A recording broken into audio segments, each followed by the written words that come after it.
Most people moving to Dallas pick the wrong neighborhood. It's a fundamental and costly error they don't see until it's too late. They see a beautiful home online during late night scrolling session. They fall in love with the pictures, a pristine kitchen, perfect island, sparkling pool, begging for a weekend party, and they proceed to make the biggest purchase of their life based on pixels on a screen. Then they arrive, boxes in tow, and the reality hits them like a Texas heat wave in August. That so-called 30-minute commute they plan for is actually a soul-crushing hour and a half in bumper-to-bumper traffic every single day. The great schools they read about online are in fact in a different attendance zone, just a few streets over from their new home. The vibrant, walkable lifestyle they envision requires a 20-minute drive just to get a cup of coffee. That mistake costs years of your life in stress and frustration. It steals your peace of mind and your weekend freedom. It can also put your kids in the wrong school, completely altering their academic and social lives. It leaves you feeling trapped and isolated, wondering why this big move to Dallas doesn't feel like the home you dreamed it would be. In this video, I'm breaking down the Dallas neighborhood that out-of-state buyers are most drawn to. But we're going much deeper than the glossy brochures and the curated social media posts. We're going to talk about the things the seller's agents won't tell you, and we're going to unpack the hidden trade-offs, the lifestyle compromises, and the financial realities you absolutely must know before you even think about making an offer. The most popular neighborhoods are often not best for your specific lifestyle, and what's perfect for a young family may be a nightmare for an empty nester. I'll show you who each area is truly right for and who it's absolutely wrong for. This isn't just a neighborhood tour, it's a strategic guide to help you find where your family can truly plant roots and thrive in the massive, complicated, and fast-changing landscape of Dallas-Fort Worth. So let's start with the default choice for many families moving to Texas, the northern suburb. This trio of cities, Plano, Richardson, and Addison, forms a powerful economic residential hub, known for their safety, great schools, and heavy concentration of major corporate headquarters. It's the picture of American success, but make no mistake, they're not interchangeable communities. First up is Plano,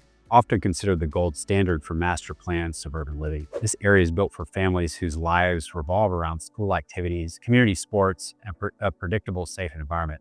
We're talking about top-tier public schools, specifically the highly rated Plano ISD. Life here is structured, convenient, meaning your kid's school, their soccer practice, grocery store, and your favorite Target are all within a short, easy drive. It's home to major corporate campuses like Toyota North America, JP Morgan Chase, and PepsiCo, making it a magnet for professionals. However, this convenience comes at a price. The overall cost of living in Plano can be noticeably higher than Dallas proper, prices being significantly more expensive. The trade-off for this meticulously planned life, deeply car-dependent lifestyle. You'll drive to everything, and that 25-mile drive from Plano to downtown Dallas can easily become a grueling 90-minute commute during rush hour, a detail that online maps conveniently forget to emphasize. And just south of Plano, you'll find Richardson, the heart of the telecom corridor. This area is ideal for tech professionals and engineers with a heavy presence from companies like Texas Instruments, AT&T, Verizon, and Raytheon. It offers a shorter commute to downtown Dallas than Plano, has more established, settled feel with its mature trees and classic mid-century ranch-style hum. It's also home to the University of Texas, Dallas, which infuses the area with a youthful energy and supports a growing innovation district. While Richardson offers a highly more accessible price point than Plano, it shares the suburban DNA of its northern neighbor, and it's fundamentally a place where life can happen in your car and inside your home and not the streets.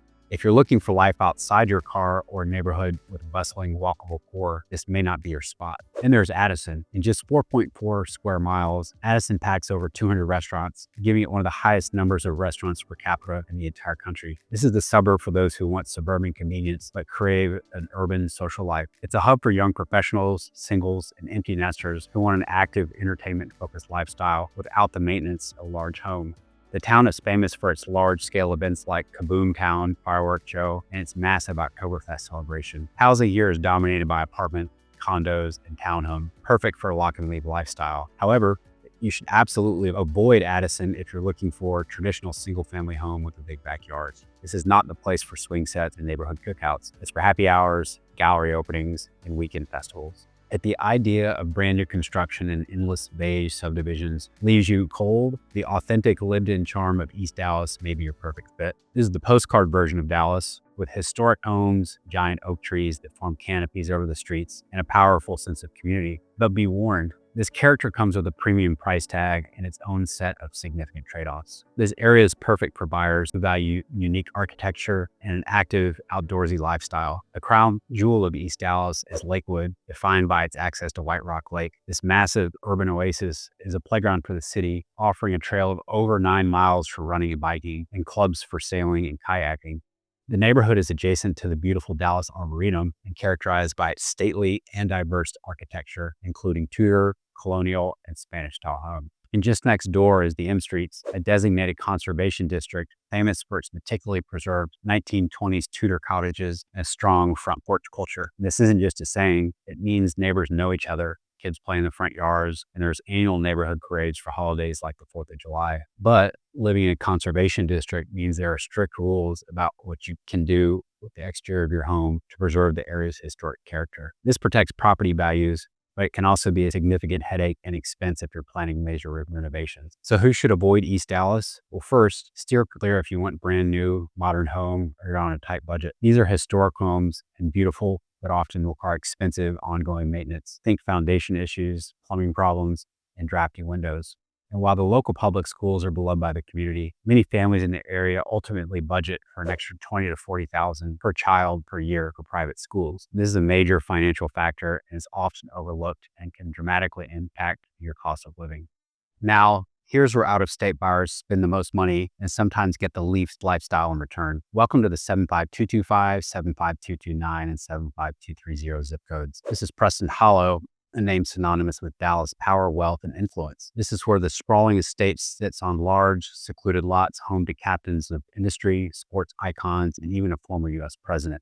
It's an address that signifies you've made it, but it's also a neighborhood where many affluent buyers spend on prestigious addresses without fully understanding the day-to-day reality. This neighborhood is for those who value privacy, security, and impressive home above all else. But it's an enclave of quiet, tree-lined streets where 1-acre lots are common and high hedges and security gates obscure the homes from view. This is the home of what locals call the private school corridor, and a concentration of some of Texas's most elite private schools like St. Mark's School of Texas and the Hockaday School. If your primary goal is a world-class private education and a home with unshakable long-term value, this is the epicenter. However, you should absolutely avoid this area if you're seeking a tight-knit, walkable community. The very thing that creates privacy, the large lots, the long driveways, the lack of sidewalks, can also lead to a profound sense of isolation. It's the polar opposite of the front porch culture of the M Streets. You might not see your neighbor for weeks at a time. It's a life with scheduled play dates, not spontaneous games of catch in the front yard. It also offers proximity to high-end shopping in places like North Park Center. It's a neighborhood designed entirely around the automobile. You'll be driving everywhere, from school drop-off to the grocery store. It's a life lived in beautiful, private seclusion.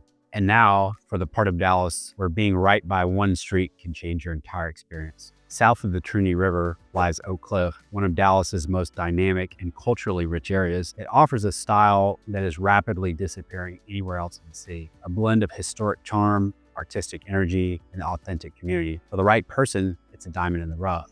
But it comes with a level of change and complexity that you have to see on the ground to truly understand. Oak Cliff is perfect for buyers who crave authenticity and a strong sense of community. It's a hotbed for artists, entrepreneurs, and people who value a less cookie-cutter lifestyle. Its heart is the Arts District, the highly walkable hub of just over 60 independent shops, art galleries, and acclaimed restaurants where you can feel the creative pulse of the city.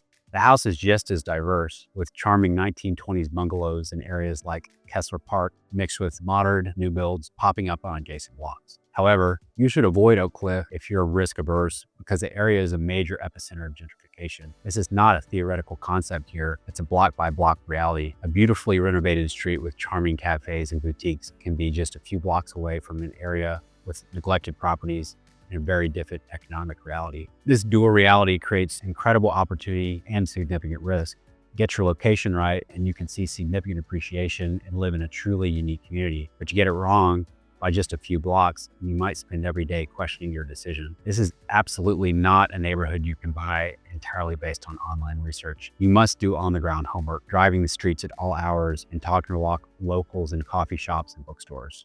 Before you pack a single box, you must understand two critical things that will define your experience here. First, This is a city that is changing at lightning speed. The neighborhood you read about in a blog post from 2 years ago might be completely different today. The data might be obsolete, the vibe completely altered. A quiet street can now be a major thoroughfare due to new development. A once overlooked area might be the new hotspot with prices to match. You cannot rely on online research alone. You have to visit, you have to drive the commutes during rush hour. Go to a local coffee shop on a Tuesday morning and again on a Saturday afternoon. Talk to people who actually live there and ask them the hard questions. What do you love? What drives you crazy? And what's changing? Secondly, you must absolutely be aware of property taxes. Texas has no state income tax, which is a huge draw for out-of-state movers, but the state makes up for it with some of the highest property tax rates in the country. And these taxes vary significantly, not just by city, but by county and even by individual school district. For example, the effective property tax rate in parts of Collin County can be different than in parts of Dallas County home with the same exact price. And a difference of just 0.5% on a $600,000 home can cost you an extra $250 a month or $3,000 a year. And that's a massive hidden cost you must factor into your budget. That's a family vacation, a significant contribution to a retirement account, or a car payment gone just every single year. Ultimately, the key is to look beyond the listing photos to understand the true personality for each community. Are you a suburban family for whom Plano's structure is perfect, or the old soul charmer destined for historic home in East Dallas? The prestige seeker who seeks the values and privacy and status of Preston Hollow, or the creative pioneer ready to embrace the vibrant, evolving culture of Oak Cliff? Choosing a neighborhood is not just choosing a house, choosing a life. If you want to avoid costly mistakes and find a neighborhood that truly fits your family, I've put together a free, in-depth relocation guide. It breaks down the current commute times, property tax rates, school metrics, and includes a detailed lifestyle fit checklist for every neighborhood we discussed today. Which one of these neighborhood personalities sounds like you? Let me know in the comments.